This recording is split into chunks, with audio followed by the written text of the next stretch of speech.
Once you have the smartphone managed package installed inside of your Salesforce organization, you will see the CTI dialer down in the corner, which pops our dialer, and you will also have click to call from all of your contacts. One of the things that's important is to make sure that all of the associated fields are on display inside of your tasks. And the way you do that is by going to your setup.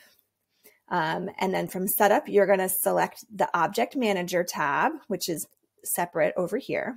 From there, you're going to select your task, and then you're going to select page layouts. And then up here, it's all drag and drop. So you'll see there's some called smartphone call durations, the call recording, which will be a link that brings you back to the smartphone platform, the from number, the caller ID that was used, and also the to number. So you're able to drag those fields up from the top, put it down in there, and then you should be good to go.